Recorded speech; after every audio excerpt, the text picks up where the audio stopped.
I gotta get my StreamYard set up because with StreamYard you can add like borders, you can add names and really cool stuff. StreamYard is solid. Yeah, We did some stuff we did with HBCU Wall Street and one of the neobanks that we was promoting. StreamYard is solid. yeah, yeah. It makes it look Yeah, way more polished. I mean, it's cool that people are accepting of the Zoom, but now it's like you can take it to the next level and you can make it even look better. And people kind of expect that low key. They expect you to not look right. yeah. It's just I mean, that's the Zoom yeah. effect. As with any massive change in life, and it's ups, it's downs. Right? So we don't keep. People We're doing like 45-minute shows. We're gonna get right to the point.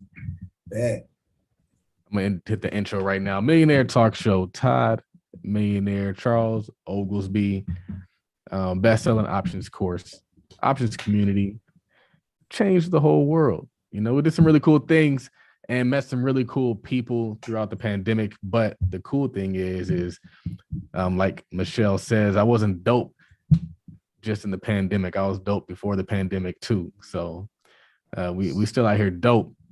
And speaking of dope people, we have Terrence Reed, who's been, or Torrence Reed rather. Do people call you Terrence? man, people say it right to my face, right after I tell them my name, like point 0.9 seconds later. Oh man. Torrence Reed, HBCU Wall Street. Thank you. But before we go into detail, Michelle, this is your second episode. How you feel? Listen, I'm just grateful to be here. I love it. It's awesome. We're about to have a great time. I'm ready. Torrence, you're aware of Michelle Welch. I am. Yeah. So for those who don't know, Torrence is a co-founder of HBCU Wall Street. But what's really cool is recently they started their own debit card. So we got to get it. So we got to talk about that. They launched their own debit card, which allows them to accept transaction fees and generate revenue that way. And I'm sure also do some really cool things with the university that they're partnering with. And then also he is really big into cybersecurity. And that's been seeing a huge influx. I got hacked to my PayPal. It was bad, man. They tried to get me last week. Somebody PayPal was the devil. Somebody tried to spend $1,500 on some headphones. So, what the heck are of $15? course, Wells Fargo warned me because I've never purchased any $1,500. Okay. So introduce yourself to the peeps, man. Sure, man. Sure. Thank you for having me, Todd, Michelle, Charles, T. Millie, whoever you are today. Torrence Reed, like Todd said, co-founder of HBC Wall Street, CEO and founder of Cyber Shield Security. I'm just a techie, man. I turn people's ideas into clicks on the screen. All right. More so, not recently, those have been my ideas, right? But technology is what I love. Helping people is what I'm passionate about, and helping them protect their ideas is how I ended up making money, putting those two things together. So this debit card. Let's talk about the debit card. Yes, Because I sir. never knew that was a thing. Where'd you guys get the idea to create a debit card? I've always had the idea, right? I have this odd ability to like foresee the tech future. I mean, it's a couple of things on my Instagram page that if you look at, you can see that I predicted things that was going to happen, like almost a year or two before, like Facebook, YouTube, Twitter, their feature sets, things they're going to do or not let you do. So always had a knack for seeing where technology was going to go before it got there. Right. So I knew that one day the whole neobank thing that's all the rage now, right? The fact that you don't have to go into a bank, or the fact that you can deposit a check from your phone, right? Or the fact that you probably can get your money right now in some cases, depending upon what you're using, right? Like I saw that was coming maybe 3 or 4 years ago. At that point, HBC Wall Street probably didn't have a properly defined like go-to-market strategy, right? So what HBCU Wall Street is, it's a financial technology platform that helps HBCU students increase their net worth and HBCU endowments.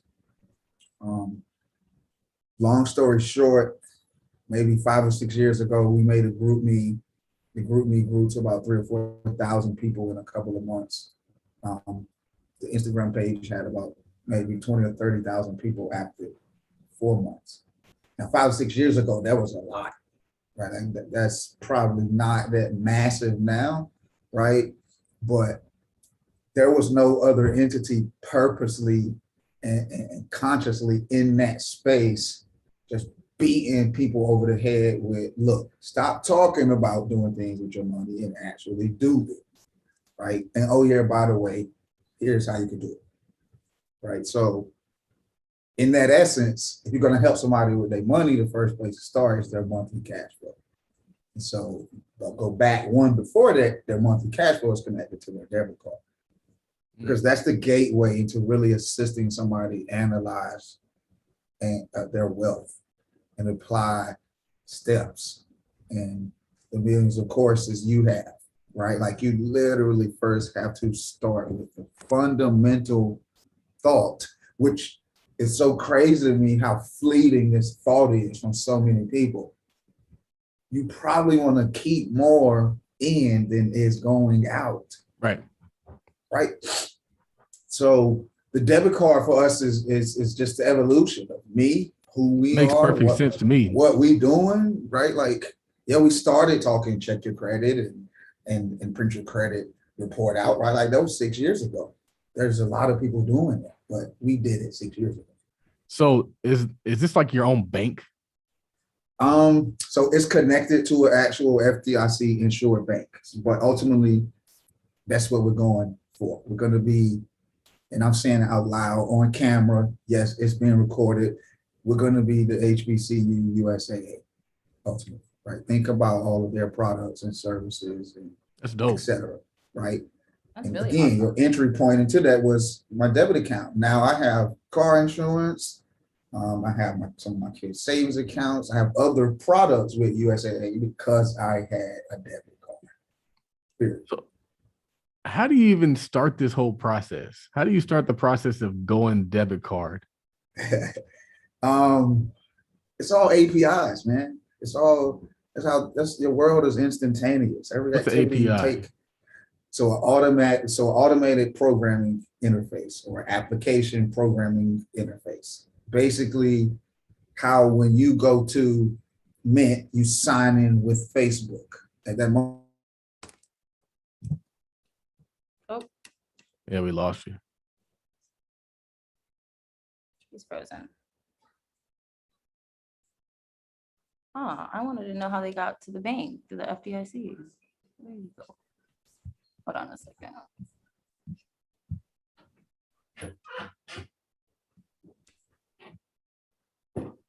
Oh, That's actually really interesting.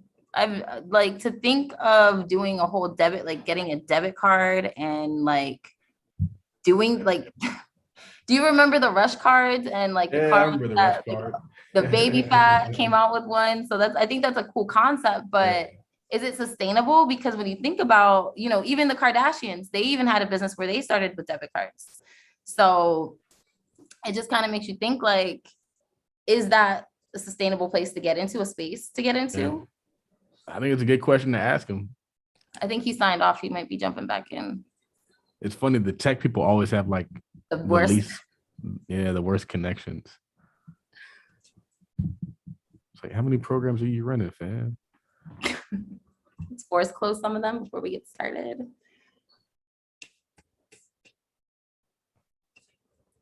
I'm on his Instagram now, and I'm just looking at some of the things that he posts, and he's really in this cyber space. That's really dope.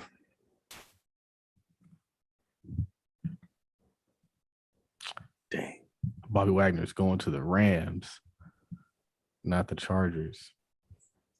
Did you get did you get season tickets? I don't have Ram season tickets. I have Charger season tickets.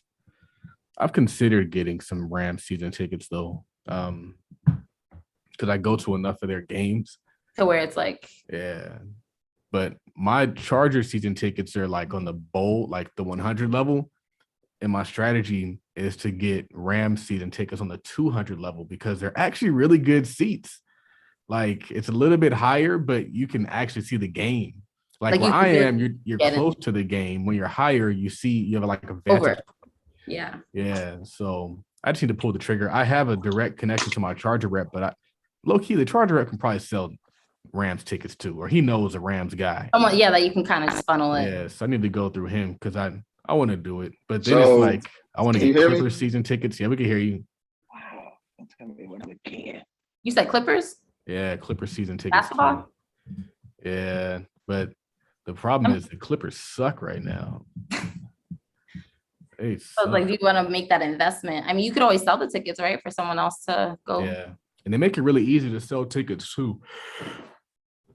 I wanted to actually make a course on like buying and selling tickets and like the arbitrage behind that and looking at the different prices, because there's certain games where like the money that you can make to sell a ticket, like if you have a whole pair, you can make like half the season back just off of like 1 or 2 games. I think that you should make a course about that and also add in there like how to spot if it's a bad deal. There's another course. All right. Season ticket hacking. Yeah, we're back, man. We're trying to find out about. Man, listen, they know I was about to share some gems with the world, man. They might have just tried to hack into my router in my house. Oh no. They're doing construction in my neighborhood. I think that somebody just hit some of the power stuff. So my router had went out, honestly. No, so you was asking what's an API? API is how 2 different systems talk to each other. It's how you can use Mint to use your login with Facebook. That's dope. Right? So I never knew what that was. I just knew I liked it. Banking is no different. It's the reason why when you swipe your card, you get a notification almost within a millisecond. Right. So I got on the internet. Right. I was like, no, this really what happened. So I participated in a venture capital fellowship. Right. And at the end, you had to do a project. So part of our project is what we're actually doing at HBCU Wall Street, which is teaching college students how to maneuver through entrepreneurship, ultimately up the ladder to venture capital, right? Teach them about money, finances, investing, et cetera, while helping them building businesses. So I presented that, and like everybody was like, yo, you need a banking partner. So I tried to find a banking partner, right? Banking as an infrastructure. Basically, you need a Bank of America to support you, to get behind it, right? Because you already got the front facing part. I got the customers and I got the engagement, and we got the TV show and the media and stuff, right? Like you need an actual FDIC insured bank on the back end. Because I don't care how many likes and followers you got, like is your shit legit, right? So I couldn't find one. And I was like, well, you know what? Let me stop looking for somebody to help me with issuing debit cards and just find a way that my website can issue its own debit cards. I was going to use Stripe, but Stripe didn't provide me the management and administration that I need. Stripe was for if I needed to give my HBCU Wall Street team debit cards, right? So I went on the internet. I remember it was like 3 o'clock in the morning. I Google, I'm real good at searching. A lot of people don't know your results is way different if you type in different keywords. So I found some software. Again, I'm a builder. I found some software. I signed up.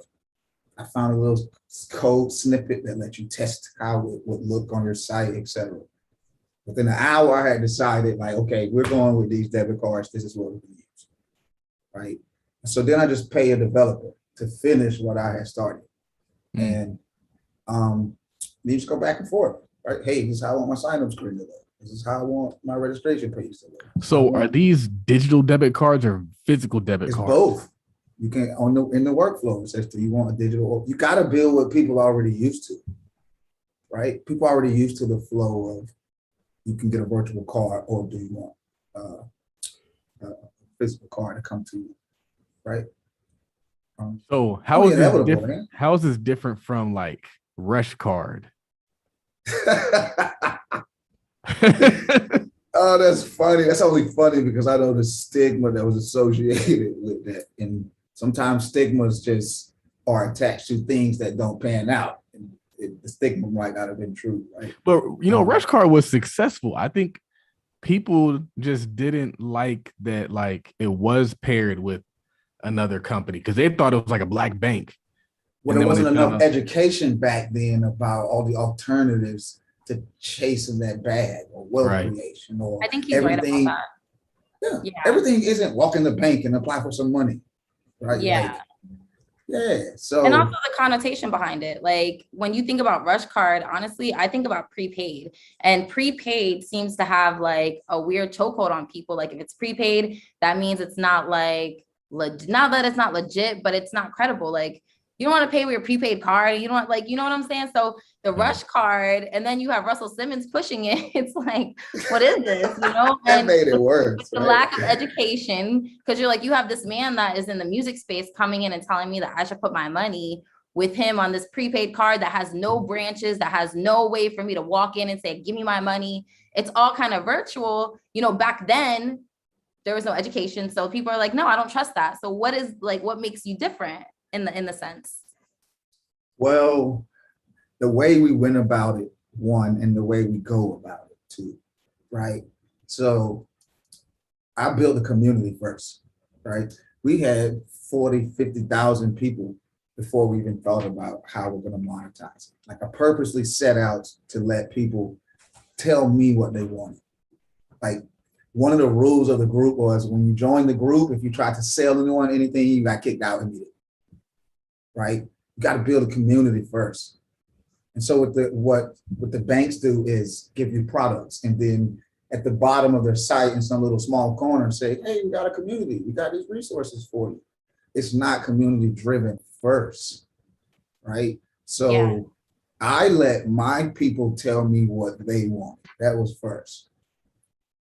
The other thing was I've selflessly done it, right? Like I can build anything, and I could have a million times over built something that has made me rich, right? Like we're building things that help people help themselves, because ultimately, if you come on our platform, you know anything about money, you don't know anything about money. By the time you get value out of it, you're probably only way to thinking about like, is your money in tax deferred accounts? What kind of buckets you got your money in? Right, that's a big difference, right? So it's the motivation behind it, right? Like I don't care what anybody say. If your motivation is pure, you're gonna go further. It might take you longer to get wealthier, but you'll probably go further than those who have like just thinking about themselves. Yeah. Right. Yeah. So I agree. That's what I build everything on.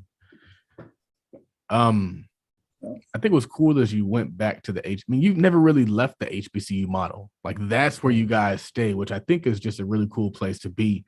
And it's proven to be a pretty lucrative place to be. I mean, recently we saw Ralph Lauren rolling out his HBCU, I think he calls like a Black Ivy League collection or something like that. Right. As a HBCU person, what was your take on that? My very first take was, man, we can't have nothing.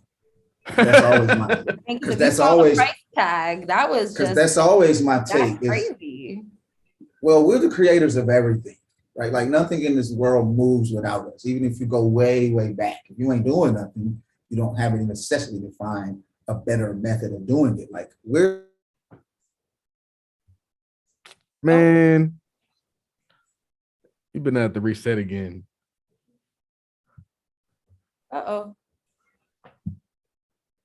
We're getting good. What do you... I need to get my phone charger. Ugh.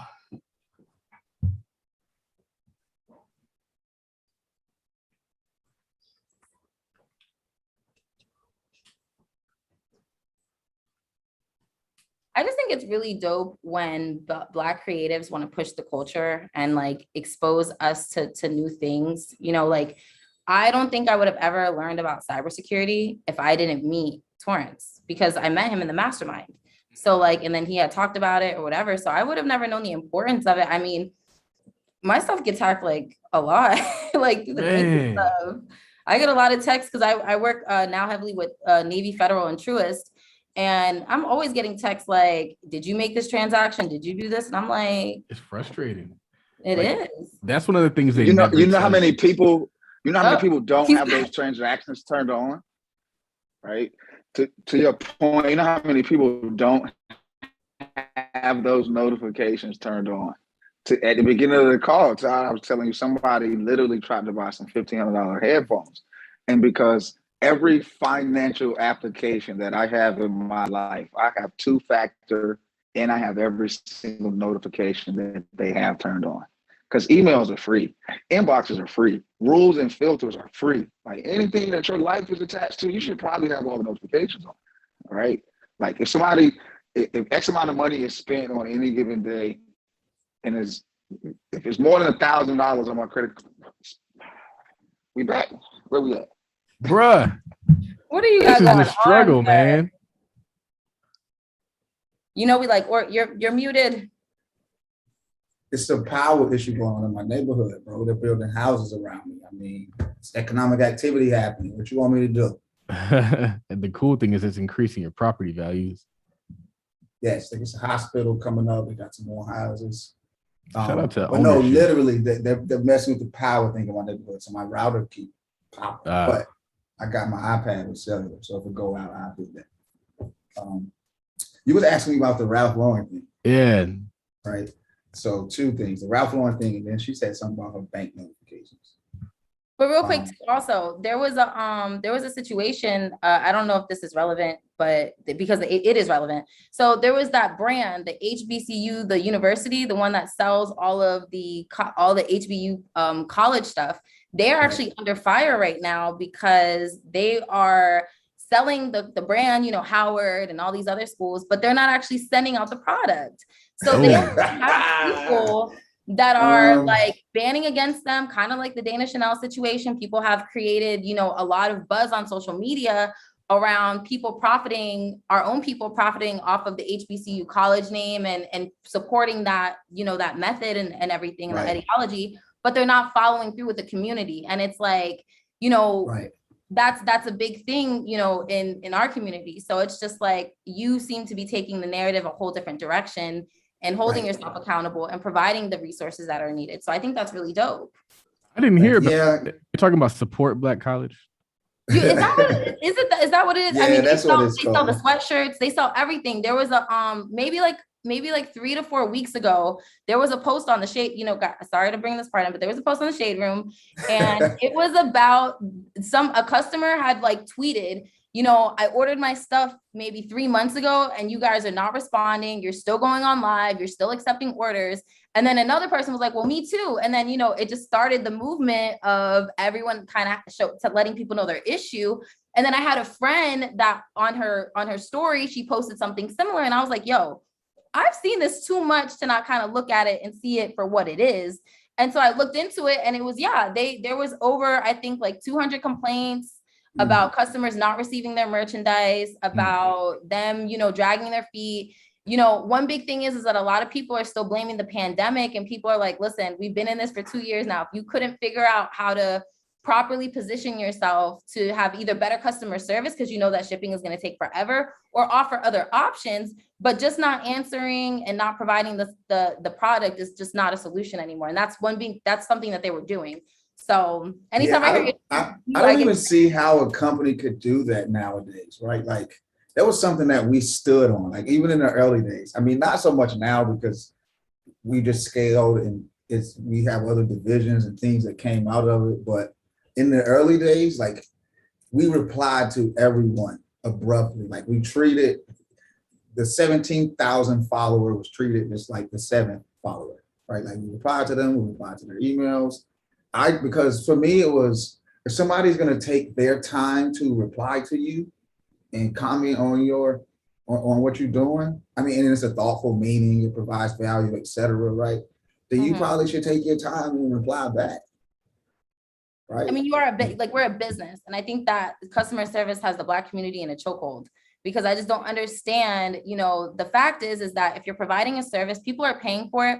You just expect a certain level of like of business acumen. You expect a certain level of responsiveness. There's an easier way. It's an easier way to look at it. Just be a good person, right? Like just be a good person, and that means be communicative, be prompt, reply, tell the truth, send good numbers over, everything. Like if you just be a good person, like good business just kind of flows out of that. Yeah. Right. And you're gonna apply that to the debit card, right? Like, because obviously of course, getting people to trust into that's their money. Man, that's like, listen, that's a whole other. Everything I built has always been about transparency, right? Like anything I've ever built has always had like dashboards and systems so people can see like how many users we got, how many, how much money they're making. How, if we say we donate your money, here's a Google Drive with all of the 501c3 receipts that we send out, right? Like I don't play about that in business. So then the necessity for people to have warmth and feel secure is just there by default, right? That's just how I operate because I'm just organized. And so I need that. So, yeah, and if somebody has to see it, of course you can see it. You can't build out here in today's world trying to hide things. I mean, if nobody hasn't taught you that, it's Todd, it's the person you're talking to. Like he shares everything, he shows you everything. Of course, it's some proprietary things. He's not going to know about his business, or it wouldn't be a business. It'd just be a community group project, right? But you got to share. We live in a world where everyone can know what you're doing right now at any given moment, no matter what you're at on any given day. You can't hide things. You can't do it. So don't even approach it in that manner, right? You're not. Right? You're not. Women is like super detectives out here too. Right? So are you? I don't mean to cut you off, but are you using your knowledge base that you have in like cybersecurity to apply that to the debit card, to making sure like, the issue that we spoke about when you first came back was like people that, fraud is at an all-time high right now. People want to make money the easy way. So it's like, how with us putting our money into your debit card system and utilizing that, how are we protected? How is our money protected? I know you said that you're backed by the FDIC with a bank. So I mean, that's amazing to be able to get a product with, that backing, but how, as a consumer on the like top layer, how are we protected at that point? So, well, like you said, one, I have a background in cybersecurity, right? Like as a full-time entrepreneur, it's what pays my bills, right? Like my cybersecurity startup. So in anything I'm building, I'm just probably going to go a little deeper. My specialty is preventative threat maintenance, right? Okay. Not post, not you're hacked. I mean, granted, I can help you recover if you have a problem, right? Like, but my specialty is let's make sure you are good if it happens. Well, when it happens, not if it happens. And so to answer your question, you can't do it any differently than anyone else. I'll say that and I'll explain it, right? Technology is technology. Bank of America uses the same technology that Cash App uses, right? Dutch Bank, which is one of the largest banks in the world, they're using the same technology that Stripe is using, right? My startup that's issuing debit cards is using the same technology that I don't know, what was the one I saw? Robinhood, that should issue a card, right? Now, the difference is how you're going to communicate to people that you're protecting their data. Are you going to be forthcoming and upright when things happen? Are you going to provide them the resources to protect it? Or are you going to have integrity and ethics in communicating what's going on? You'd be surprised sometimes how many businesses out there get hacked and you don't know until like 120 days later. Right. Like then people are reading the press release and it's like, this business was hacked in February. And you're like, well, man, it's August. Hold up. Why am I just finding out? That's the weirdest thing. Right. And so they probably legally at some point didn't have to tell you the day it happened. It's probably why they can do that. But for me, my ethics trumps legality. I'm going to let you know immediately because your life is connected to my application. Right. I mean, listen, money makes the world go round. So definitely. Well, not even just that. Money, your debit card and your financial accounts connected to everything. They're connected to your wealth. They're connected to your startup. They pay your rent. They pay for schooling and pay for leisure. They pay for your investments. And most people don't have a different subset of passwords. Most people don't have a password for the things for them and their spouse or partner, a password for things for their children, password for their financial accounts. A password, I have all these different passwords and they're all in my head. Right? Like none of them are the same. Because if I hack into your phone because Gmail got hacked last weekend and you're using the same password to pay your card note, that's how most people get their stuff taken over, is because you get into their Instagram, you now can get into their Cash App, you can get into their Apple Pay, you can get into all their other things. So that makes a lot of sense. And that's why I think the two-factor authorization is super dope. Do you guys have that? Or do you guys on the debit card, do you offer those text messages? Like, hey, if it seems like it's fraudulent, or, like, how do you guys even determine what seems maybe fraudulent? Like, how do you guys figure that out? So that's called, like, there's a combination of intelligence system. That is AI. It's called data monitoring, right? What you can do, and what most people don't realize is a snapshot of who you are and how you behave in the digital landscape is on several servers somewhere. That's how technical systems are able to, man, how do they know that I like that so quickly? Or wow, how did I get that email so fast? That's because there's an artificially intelligent duplicate of your behaviors sitting in multiple places, right? And so to your point, to what I said earlier, Wells Fargo knew that there was no way in hell that I had ordered some $1,500 headphones, right? Like the balance on the card is only like $5,000. I've never ordered anything from a media entity on that card, and I've never purchased anything over $1,000 on a Monday morning. Like, they systems know all of that. Oh my God. So it literally it's all like it literally said this is $1,500 purchase on this card, and he never uses 30% of the card at one point in time in this zip code to buy this type of thing. And then I get an email that says, you get the little weird email with the Y and N and the amount. Yeah. There's no one's checking that. That's a system doing that, right? So to answer your question, you have to start with some level of preventative threat notifications, right? Like, will we be where Wells Fargo is at on day one? Probably not, right? But you do have to be able to analyze people's transactions and say, you can start simple, right? Like, it's college student-based card. If I got a transaction for $10,000, for $1,000, right? Like, most college students probably not making $1,000 transaction. I'll probably set my system to function within the limits of what my research tells me students spend on a regular basis and the places they spend in, right? Like, and you can measure that in one few different ways. What does the research tell you? What do the students at that school like? What's their socioeconomic status? If you are at a school in a poor rural area, there's probably not a student buying $200 Jordans on a Monday morning, right? So technology can do all of that, right? Technology can do all of that. So that's interesting. I know. I'm like, that's like really y'all thinking about your lives, huh? You don't even know what to ask me next. I'm curious. How are you getting the students excited about this, and how are you connecting with the schools? So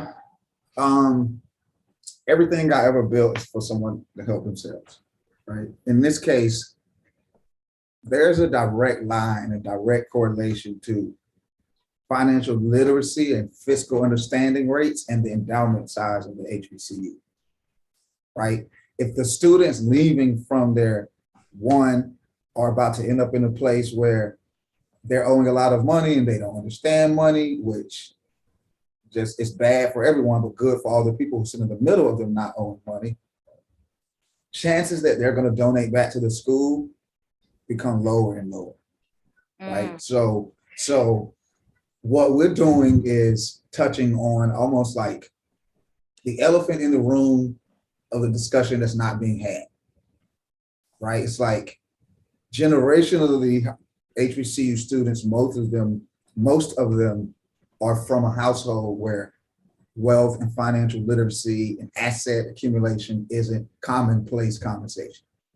So you got in their mind, from a monetary standpoint, you got a child going off to school and they sign a piece of paper and now they owe somebody $40,000. Yet they've lived no more instance of their life, right? Like it's day one of school. You already owe somebody money. Day one. This is your first year, right? And so what we ended up doing was finding a way to say, well, let's teach the students to shift their thinking. You don't have to wait till you get out of school to get money. Get rich, assets, invest, whatever. However you want to do it, whatever you want to call it, whatever phrase or slang y'all use. You don't have to wait till you get out of school to get money. That can be property, that can be coins, that could be Turo cars, whatever, right? And so you can take that money and generate more money at the time and space in your life where you have the least financial responsibility. Most college students probably got like 6 or 7 real bills. It's nothing but testers and MVP people walking around you every day. Like take those two things, add them to the idea that, you know what, I probably can be generating cash when I get out of here. Like that the age old thought of, now I'm 30, let me get my credit together, let me get a house, let me try to start doing my little white picket fence dance. Like, why you gotta wait till you're 30 to do that? Exactly. So that's really, I'm sorry. That's really dope what you're doing for the culture in that aspect. But I think like one thing that I'm just sitting on, is I'm a very big person of like productivity and profits. I'm always thinking of those two things that they correlate. So you're doing all of this work, you're putting in a lot of sweat equity to really, educate the masses and get things out there. But like, how do you capitalize off of having your own debit card? Is it with the fees? Like, how does that work for you guys on your end to make money? I know we're all about the culture, but like we gotta get some coins. No, well, glad you said that. That's a misconception in the culture, right? Like you can do well while doing good.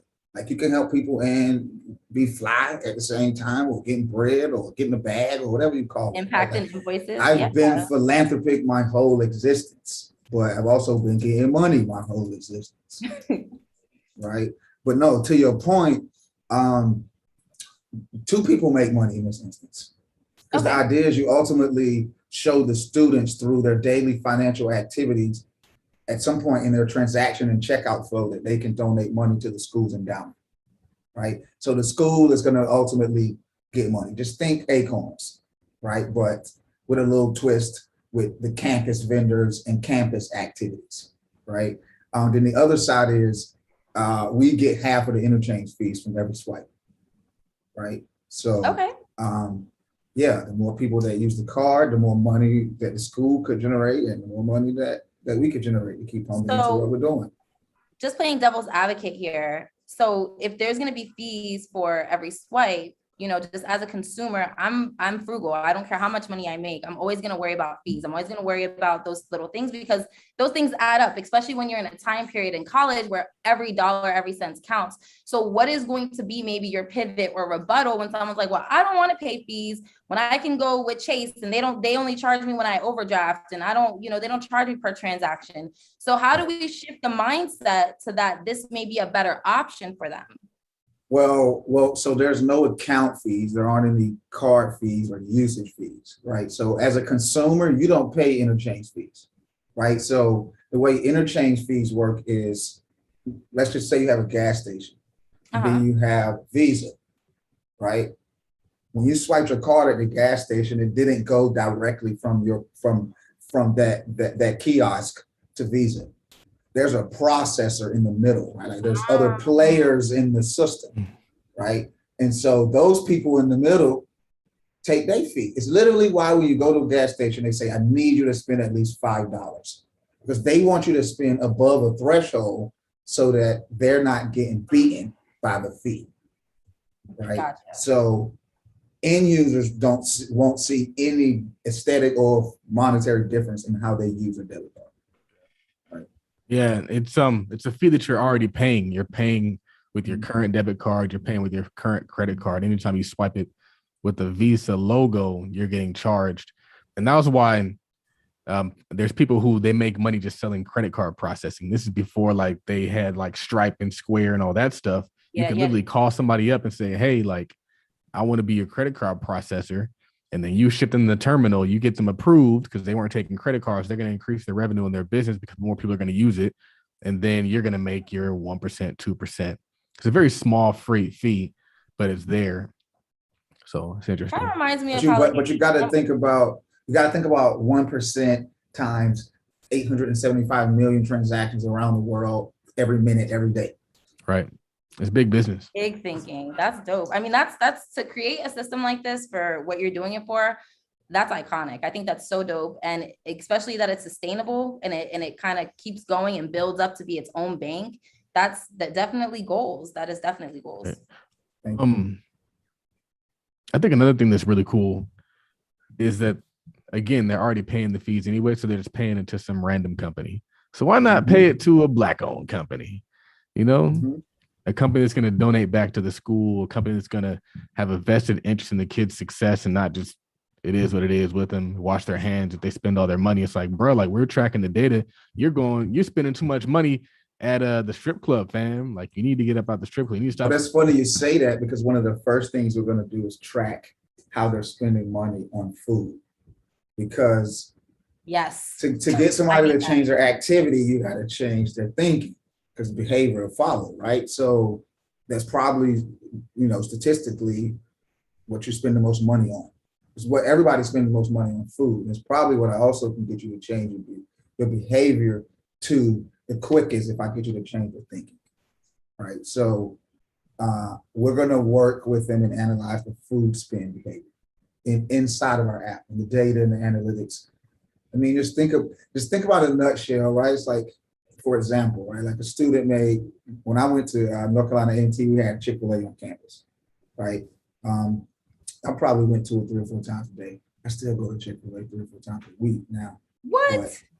But, at least twice. Man, I wish they would go public. Every time I pull up, I'm like, Jesus. That's crazy. I think there's crack in the chicken, man. Man, listen. 4 times a day? Oh, not 4 times. It was probably twice. That's still a lot. But Chick-fil-A is legit the only fast food restaurant I legit get in my car from my house and leave and go to. Everything else, I got to be out and about to stop at it. Right? No, but that's because you guys don't have In-N-Out. If you had In-N-Out, you feel man, I don't even add In-N-Out to the list. That could be another call, bro. You don't like In-N-Out? I mean, I don't think it's all the hurrah and hoopla that you West Coast people say it is.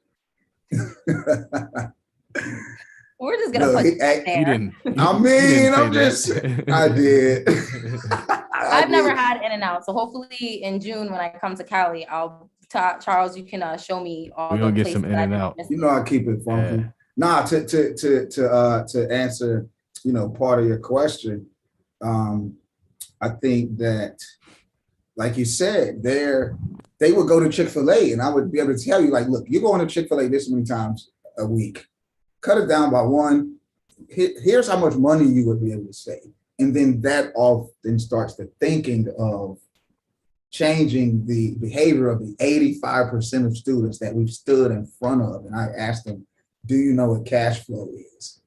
Man, I'm like, I just said it, kind of literally. Like, literally? Was it clear and concise? I mean, cash flow. Like how much more literal can you get? Man, you would be surprised how many people in our community that are considered either low income or unbanked or what have you don't understand that simple thought that I need to figure out the students. We just try to get them to 0 each month because most of them are in the negative. Most of them don't understand that you negative $80 a month. Right? At the end of the month, if you calling grandma or you hitting church up or you pinging your cousin for $40, right? Like you're not producing enough money to live each month. You're in the red. They don't get that. So the first thing we try to get them to do is to get that and get to 0. Get to $0 cash flow each month. That means you're making enough money to live, right? Then boom, your mindset has changed. You're now thinking about how much is coming in, going out, my behaviors, et cetera, et cetera. Now I can introduce you to, okay, well, let's figure out a way since you're 18 and you don't have a real life yet because you don't have any bills, you don't got anybody responsible for you to be responsible for. Let's figure out how you can make $30 a month. Whatever. I don't know. What are you good at? What group are you in, right? Have you studied options? I don't know, whatever. Like, let's now figure out how you make some money, not just be a red line item somewhere on somebody else's budget. Okay. You know what's I'm sorry. I'm just so intrigued now. what's interesting about that is it sounds a little bit like financial coaching. And it what's interesting is in this individualistic culture that we live in, people think that having a coach makes you less than human, like it makes you not enough. But it's like having somebody on you, giving you suggestions, actually can ensure that you're successful. Accountability.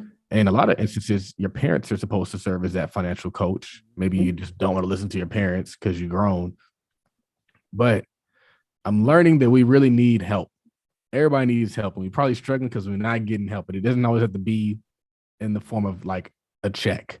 Sometimes it can just be in the form of a check up. Somebody checking in on what you're doing, saying, no, don't do that, tweak this way, boom, boom, boom. And now you're taking strides in the right direction. So it's just interesting to hear that you say that, because I've been having this conversation. I had the conversation yesterday with the business coach. Michelle's a business coach, a cleaning coach. And I would argue, Michelle, that the people that you coach get it way faster than those who don't have access to coaching.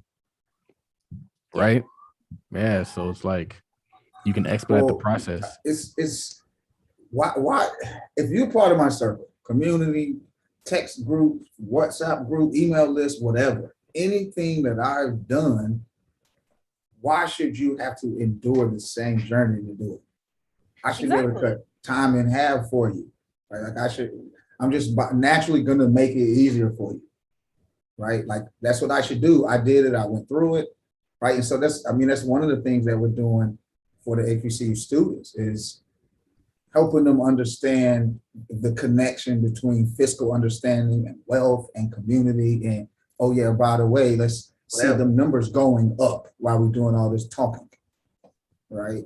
Like also tied to your point, I think part of that is some of that is psychologically rooted and some of that is the grind, the whole idea of help, right? Because I've been an entrepreneur for, when do you count for me became an entrepreneur? I don't know. I've been an entrepreneur for 10 years, I guess, whatever. I only realized in the last couple of years that, man, I can't do X thing. No, I can read about X thing, I can sign into it, but I can't do it. I should probably reach out to an expert. And that doesn't mean that I'm not a genius because I don't know last in, last out accounting, right? Like, I just need to go ahead and find an expert and reach out to her and let her do that. And getting to a point where you realize I need to welcome help. What I've done is as far as my brain and my capabilities and my 10 fingers can take it. And that is such a key. What? That is the key. At this point in my entrepreneurial journey, I know what I don't need to be doing. Yes. Yeah. But early, I was trying to wear a bunch of hats. I was trying to do accounting and bookkeeping. I was trying to create financial statements. I was trying to create the contracts. I was trying to be the property manager. I was trying to be the project manager.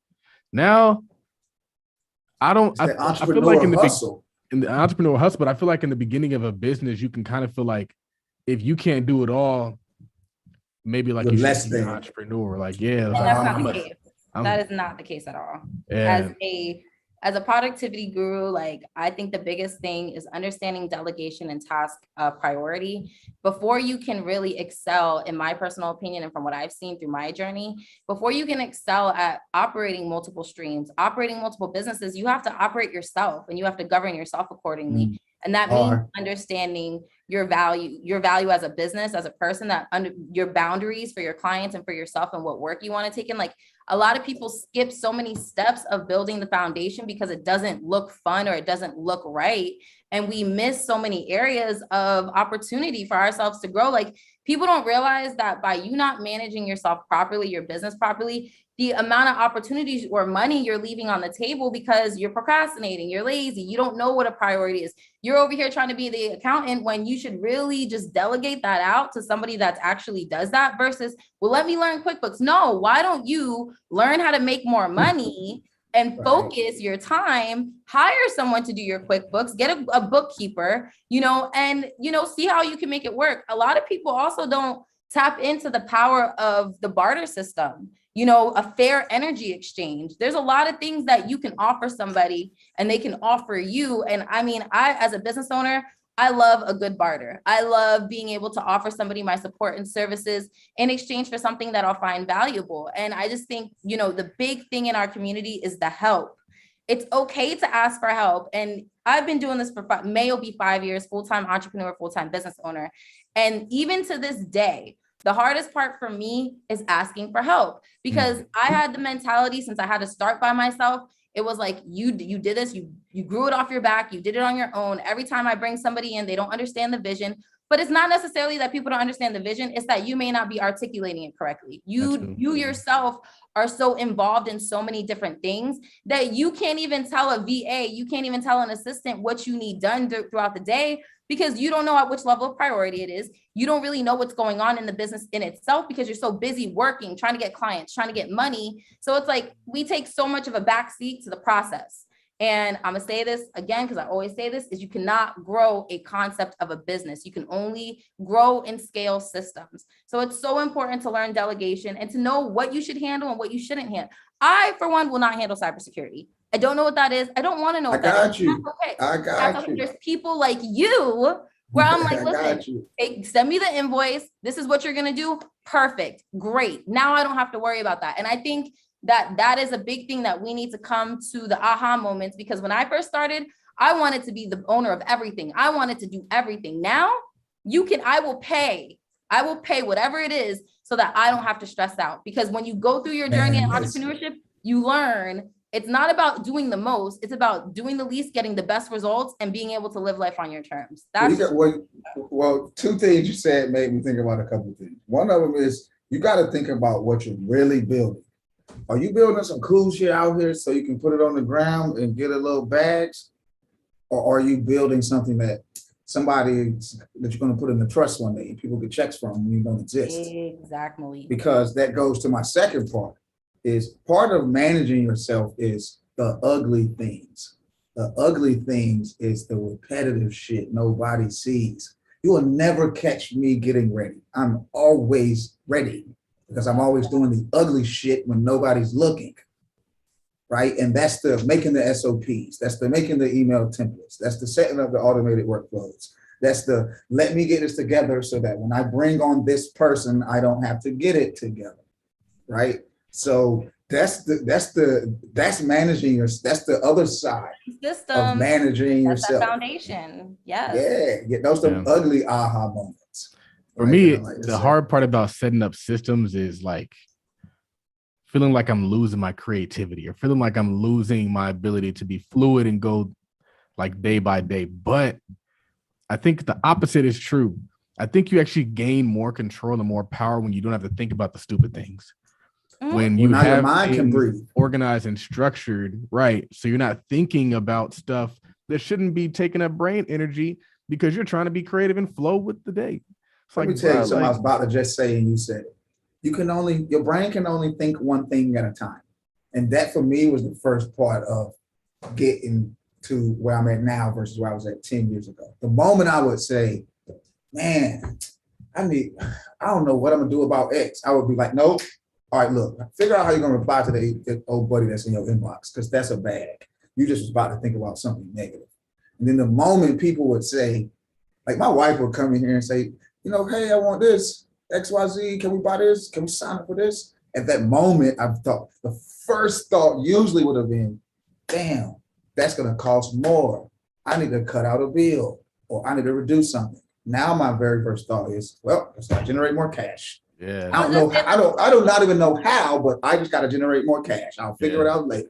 I was in my backyard. I was in my backyard and I was looking at our shrubs and our bushes, and now that it's starting to turn spring, they're growing again. So I got to trim them soon. And I paid somebody like $100 to do it a few months ago. And I was like, you know what? I could just go to Home Depot and get the little trimmers and everything. And I was like, yeah, I could do that. And I was like, No. nah, no, I'm not doing that shit. It's gonna take 3 how much do you value your time per hour? Like literally. I was like, I'm not doing that. It ain't worth it. It's not. You gotta it's literally not monetary worth it. But most entrepreneurs will be like, I'm an entrepreneur. I can read. I can look at YouTube. I can do this shit. So like systems are really just like getting dumb stuff off your desk. Yeah. Like things that should not be taking up time. Let's create things that should not be taking up time that should be getting done. And that could even be the customer service stuff that we're talking about earlier. Customer service can and should be systematized. Yeah, because that's how, when you look at all the companies that get backfire for things that they're not doing, for not answering, it's normally 9 times out of 10 because they don't have a system. Because Right. number one, as business owners, we don't prepare for these types of things. I see it all the time in my coaching, especially in my cleaning industry coaching. I see so many businesses that are bringing in good money, but their lack of system is causing them to waste money. It's causing them to lose clients. It's causing them to have refunds. Because why are you making 10 to 20,000 a month, but you don't have customer service, but you don't have somebody dedicated to handle people? And it's just like, it goes back to the mindset of the entrepreneur. You don't deem it necessary, so you don't do it. And that's the problem. There are certain things in entrepreneurship. I don't care if you deem it necessary. It is necessary. You need to have somebody over your, your accounting. You need to have somebody over these things, because as a business owner, you have to come to the conclusion. And I had to come to this conclusion 3 years ago when I was in my cleaning business. Do I want to be the best cleaner, or do I want to be a great cleaning business owner? And we have to really get out of that mindset of, we did this to be not to be a worker, to be a CEO. So if you're not going to do your due diligence, if you're not going to put the foundational work and the sweat equity, go get a job. Just do that, because you're going to be upset, frustrated. You're going to take it out on your customers. You're going to be like those people on social media that get one bad review or one bad person because they're mad, and then they want to go off on their customer. It's like, but this is your business. This is your model. They're not happy with it. So instead of complaining, why aren't you fixing it? So it's just like 100% around the board. You should always have your systems in place, because with systems comes ease. With systems comes scalability. And people forget that. It's so easy to send somebody a link to the Calendarly, have them, fill out a questionnaire, do what they need to do, get on our schedule, versus me saying, hey, oh, you want this? Let me send you a Google form. Let me send you this. No, I don't have time for that. You're going to fall through the cracks. And then you're going to have anxiety. A big thing with business is people have anxiety. They're like, I'm stressed. You're stressed because you don't know what's going on. You're stressed because you look at your calendar and you're like, there's nothing on my calendar, but I know I have something to do. So it's just, all of these systems are in place. It's not just systems in the business. It's your daily habits, your daily routines. It's everything that you do collectively. I think I came at Todd last week in the mastermind. He's like, I like to flow. And I'm like, you like to just be an organ? Like, no, that's not. Blow off of the cliff. Yes, I need you to flow into a schedule, flow into some day theming or time blocking, and you'll see the dramatic change. For one thing that I do with my clients is I can take their 8-hour workday and break it down into 4 hours of productive producing work time. I just don't feel like, if you don't want to have a 16-hour workday, don't. But be intentional about what you do with your time. If I'm trying to have a 4-hour workday so I can go do whatever else I need to do throughout the day, best believe I know what the delegation is. I know what the priority of task is, because I prepare myself. And we just got to be more prepared. We got to be ready for what business ownership truly is. And I think people like you, like Charles, like myself, we're talking about the uncomfortable conversations in business. Nobody wants to talk about why they need a merchant processor when they get to a certain point. Nobody wants to talk about the foundation, the investing in your business. Nobody wants to talk about cybersecurity. Nobody wants to talk about any of these things. They don't want to talk about it nowadays. Like he said, it's prevalent. Like, you don't have a choice but to talk about it. It's not, cybersecurity is not a technology problem anymore. It's a social problem, right? Like, technology, they had it into the oil pipelines. It's only a matter of time before people start messing with things like the lights, the stoplights, and the water, and to even think that people could possibly have something to do with that is really ridiculous. Right? No. So, it's becoming prevalent. Everything you wake up and unlock your phone with cybersecurity, right? Like, it's part of your everyday. It's not tech. It's the reason why some small businesses hard drive gets hacked and they can't send out their payroll this week. But then that means somebody's not paying their son's school payment. right? Like it's not IT anymore. It's Yeah, real people life. forget that one hiccup, one problem can offset so many things. And prime example, my one of my debit cards for my personal account got compromised. Somebody tried to put through like something, like all these things on Apple, on the Apple thing were just like coming through on my card. And I was like, whoa, whoa, whoa, like I don't even have this card attached to my account. And so I had to shut my card down. Right. And I didn't even think, but everything, I have all my bills on auto pay. Everything got thrown off. I mean, Pete, I was getting calls out the butt. I was like, Michelle, your payment didn't go through. I'm like, what? Connected. Money is there, but I forgot. Connected. I forgot it was connected. I forgot that it was there. And I'm just like, now I'm late on all these bills. And I'm like, you don't really realize like how much you, like, I love anything autopilot or system. I'm all for, because I have a lot on my plate. So it's just like, you tend to forget these things and you move so fast paced, but that's why it's okay sometimes to slow down, to really monitor what you're doing, see what your business needs. Like, you know, do a business assessment, see what you like about your business and what you don't like, see what you want to do in your business and what you don't want to do. And from that point forward, that is how you learn to delegate. And that's how you learn what your task management is going to be. So for you, how do you balance HBCU? How do you balance cybersecurity? Like, because that just seems like it's a lot of mental heavy things like in one. The systems, like you said, right? I'm real organized. Anything I research or look up or create, I won't do it twice, right? Like I make a lot of SOPs. Most people on my team, everybody's asked to make at least one a week, right? Like you should never be doing anything twice, right? And chances are, if you're building a business, any task you're doing at the moment, either you or someone is going to have to do it again. So being really technically savvy, I usually just create an SOP while I'm doing something for the first time ever. I call that my business blueprint. I love that you said that, because one thing that I do with my clients to make it easier for them is through our process, I put everything in a book, like a binder, and it's basically their blueprint, like your business model, everything that we talk about in your sessions, everything goes in this binder, because it's like ultimately, and I got this idea because I wanted to take my cleaning business and duplicate it. I didn't want to franchise it. I just wanted to open up different pilots in different cities. So I was like, if I want to do that, I need to find a model that's going to work no matter where I put it. I'm going to be able to say, here, take this book, figure it out what I want you to do, and just read it, look at our policies, our HR, but everything is in there. So I'm so happy you said that, because that allows you to also be able to look at your foundation. You're able to see what you're missing, what you don't have, what you do have. That's so funny you said that, because for the last 6 months, I've been looking a lot more at hiring folks, right? Like operations, engineering, finance, just bringing people on in the cyber shield.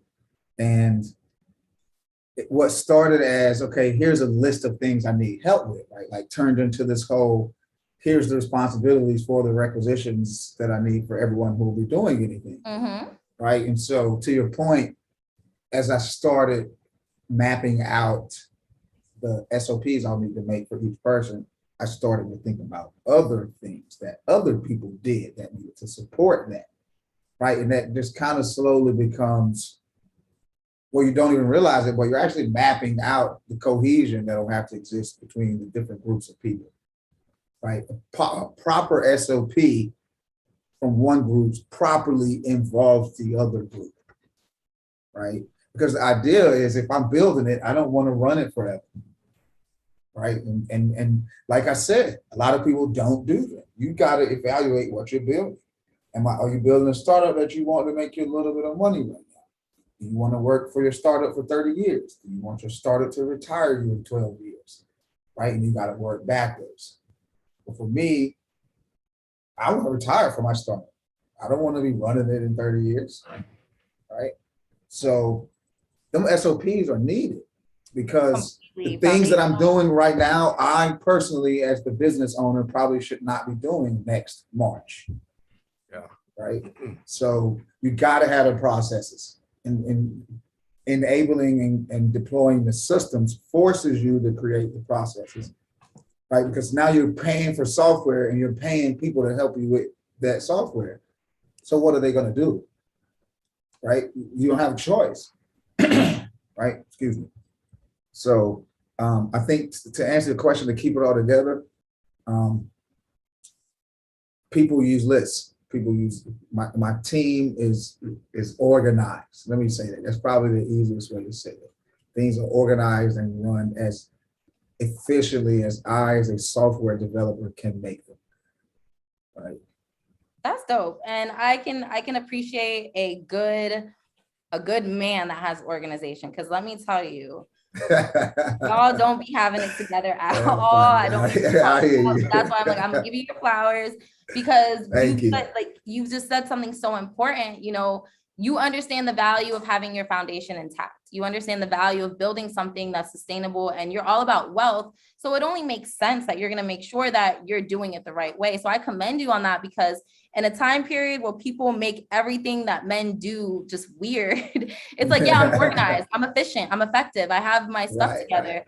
And you pour that into other people. So we definitely thank you for that, because without people like you that understand value is everything, pouring back into people is everything, because when you give, you get tenfold. And I'm such a firm believer in always adding value and always being visible and consistent. It'll come back. Always. Come back.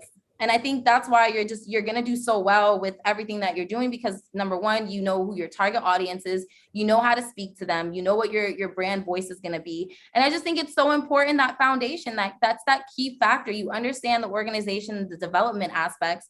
So, I mean, you have a recipe to win. That is just amazing. Thank you. I mean, I just try to be genuine, help folks, and help. Well, I think we should remove the try, because it's a natural thing. When you got, it's like what Nipsey said, when it's in you, it's on you. Like, it's not something that you can fake. You can't fake the funk when it comes to doing this life journey of. I mean, I just like to say I'm just living and sharing my life in real time, right? Like, I probably would have been doing what I was doing if I couldn't have been sharing it with Instagram. It just so happens that we live in a time space where sharing with someone what you're doing every 10 minutes is cool, right?